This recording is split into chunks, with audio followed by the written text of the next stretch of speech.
तो नमस्कार दोस्तों, स्वागत है एक बार फिर से नए वीडियो में। तो आज हम बात करने वाले हैं petrol vehicle versus electric vehicle के बारे में। ये बात करना क्यों ज़रूरी है, इसका कारण तो आप सब जानते ही होंगे, क्योंकि पेट्रोल की प्राइसिंग जो है वो बहुत ही ज़्यादा बढ़ती हुई जा रही है धीरे धीरे। अगर मैं पर किलोमीटर कॉस्ट की बात करूँ पेट्रोल में, तो एक कार को चलाने में लगभग 6 रुपये से लेकर 10 रुपये तक का खर्चा आता है। अगर मैं बाइक की बात करूँ तो बाइक में अगर मैं सस्ती बाइक की बात करूँ, यानी कि 100 सीसी से लेकर 150 सीसी तक की बाइक की, तो 1 से 2 रुपये तक का खर्चा आता है पर किलोमीटर का। लेकिन अगर इलेक्ट्रिक व्हीकल की बात करी जाए, बाइक और कार दोनों की, तो इसका खर्चा जो है वो लगभग आधा या फिर आधे से भी आधा आता है। यानी कि अगर बाइक की बात करूँ तो ये लगभग 30 पैसे से लेकर 50 पैसे के बीच में 1 किलोमीटर तक चल जाती है। अगर कार की बात करी जाए तो वो 1 रुपये से लेकर 2 रुपये के बीच में 1 किलोमीटर में चल जाती है। यानी कि पर किलोमीटर कॉस्ट जो होती है वो बहुत ही ज़्यादा कम होती है पेट्रोल या फिर डीजल व्हीकल के मुकाबले में।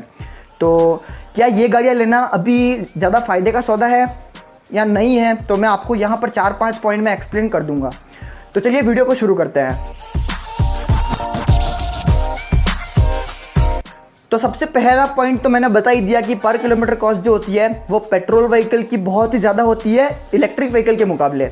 तो पूरा एक पॉइंट तो हमारे इलेक्ट्रिक व्हीकल चुरा कर ले जाता है। अब दूसरा पॉइंट आता है व्हीकल की प्राइसिंग का। कौन सा व्हीकल जो होता है वो सस्ता देखने को मिलता है आपको। अगर मैं पेट्रोल व्हीकल की प्राइस की बात करूँ तो पेट्रोल व्हीकल का प्राइस जो होता है वो बहुत ही ज़्यादा सस्ता है, क्योंकि पेट्रोल व्हीकल और डीजल व्हीकल जो है वो बहुत टाइम से चलते हुए आ रहे हैं। इनकी टेक्नोलॉजी वो बहुत सालों से डेवलप होती हुई आ रही है, और इसको क्या है कि डेवलप होते होते इसको एकदम सस्ती कॉस्ट पर ले आया है। जबकि इलेक्ट्रिक व्हीकल की जो टेक्नोलॉजी है वो अभी नई है मार्केट के हिसाब से।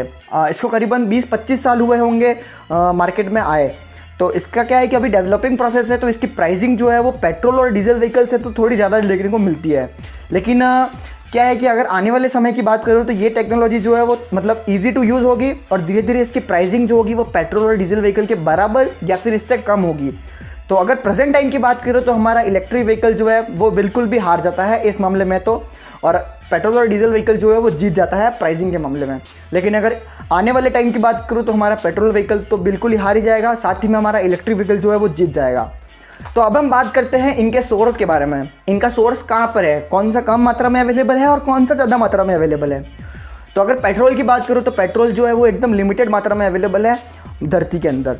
इसको धरती से खोद कर निकालते हैं, तो ये क्या एक लिमिटेड में अवेलेबल है। जैसे जैसे ये यूज़ होगा वैसे वैसे ये ख़त्म होता जाएगा। जबकि इलेक्ट्रिसिटी के साथ में ऐसा केस नहीं है। इलेक्ट्रिसिटी जो है वो मतलब खुद बनाई जाती है, तो इसको क्या है कि आप पानी से बना सकते हो, इसको आप कचरे से बना सकते हो, इसको आप हवा से बना सकते हो, इसको आप सूर्य भगवान से आने वाले किरणों से भी बना सकते हो। तो ये क्या है कि अनलिमिटेड मात्रा में अवेलेबल है ऑल ओवर द वर्ल्ड। तो बिजली जो है वो कभी ख़त्म नहीं होगी, और ये पेट्रोल डीजल जो है वो जल्दी ख़त्म हो जाएंगे। तो भाई आने वाला टाइम तो इलेक्ट्रिक व्हीकल का है।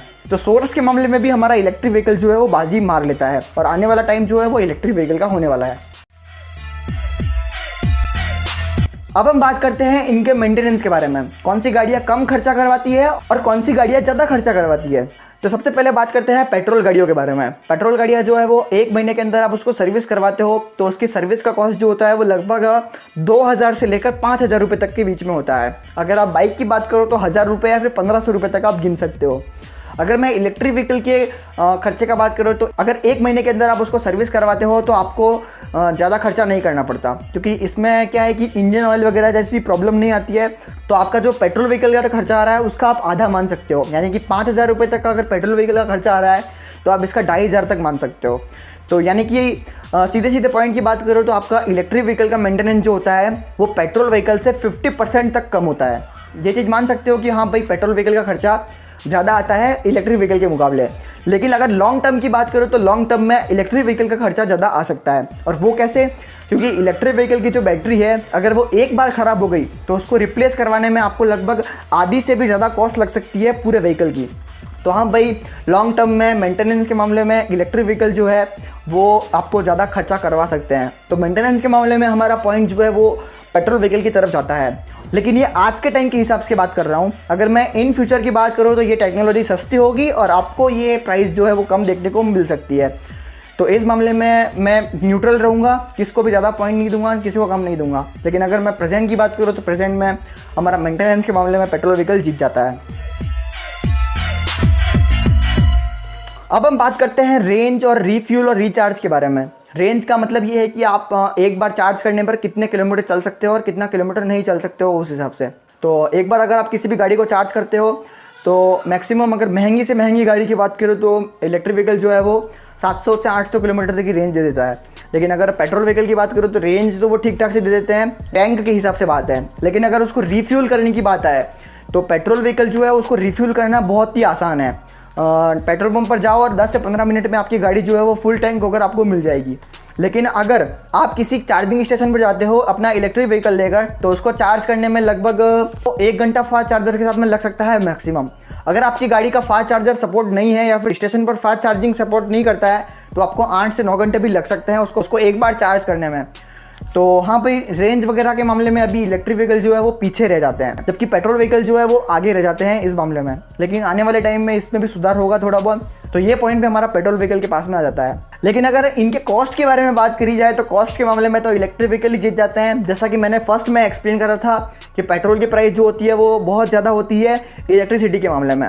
अगर मैं हमारे एरिया की बात करूँ तो लगभग 8 से 9 रुपये पर यूनिट का खर्चा आता है। अगर आप नेक्सॉन ईवी को चार्ज करते हो पूरी तरह से तो लगभग वो 30 यूनिट के अंदर चार्ज हो जाती है। अगर मैं 10 रुपये भी 1 यूनिट का मानूँ तो फुल चार्ज होने में उस गाड़ी को लगभग 300 रुपये लगते हैं, और 300 रुपये में वो गाड़ी जो है वो लगभग 250 किलोमीटर के आसपास चल जाती है। तो लगभग 75 पैसे के आसपास वो गाड़ी 1 किलोमीटर में चल जाती है।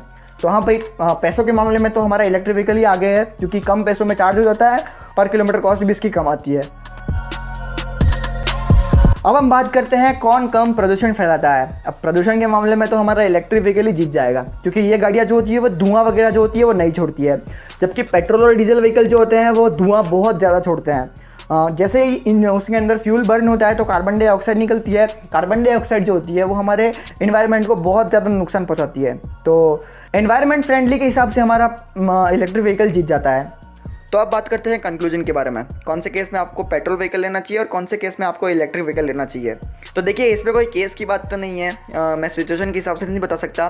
लेकिन अगर आप अभी इलेक्ट्रिक व्हीकल लेने की बात सोच रहे हो तो आपको क्या है कि इलेक्ट्रिक व्हीकल को एक सेकेंडरी ऑप्शन लेकर ही चलना है। अगर आपके पास कोई और पेट्रोल गाड़ी है या फिर और कोई डीजल गाड़ी है तो आप एक इलेक्ट्रिक व्हीकल पर जा सकते हो। वैसे अगर आप पहली कार खरीद रहे हो तो आप अभी इलेक्ट्रिक कार को तो चूज़ मत करना, क्योंकि वो दिक्कत दे सकती है, साथ ही में उसकी चार्जिंग की और आपको सर्विस की थोड़ी बहुत तो प्रॉब्लम हो ही जाएगी। तो अगर आप इलेक्ट्रिक व्हीकल लेना चाहते हो तो आप उसको एज ए सेकेंडरी ऑप्शन ही चूज़ कर सकते हो। जिससे क्या है कि आप कहीं और ले जाना चाहो दूसरी गाड़ी, या फिर आपको कहीं दूर वगैरह जाना हो तो आपको क्या है कि पेट्रोल व्हीकल जो है वो आसानी देगा ज़्यादा इलेक्ट्रिक व्हीकल के मुकाबले। तो बस कंक्लूजन यही था। लेकिन अगर आप एज अ प्राइमरी ऑप्शन एक इलेक्ट्रिक व्हीकल खरीदना चाहते हो तो आपको थोड़ा वेट करना होगा, या फिर आप में थोड़े बहुत तो गट्स होने ही चाहिए उस गाड़ी को लेने के लिए। तो वैसे क्या है कि पेट्रोल व्हीकल के अलग फ़ायदे हैं और इलेक्ट्रिक व्हीकल के अलग फ़ायदे हैं, जो मैंने आपको पूरे वीडियो में बता दिए। तो आई होप कि आपको सारे पॉइंट समझ आ चुके होंगे। That's all for today guys. Video पसंद आए तो लाइक कर देना, चैनल सब्सक्राइब करना हो जाना। जय हिंद, जय भारत, धन्यवाद।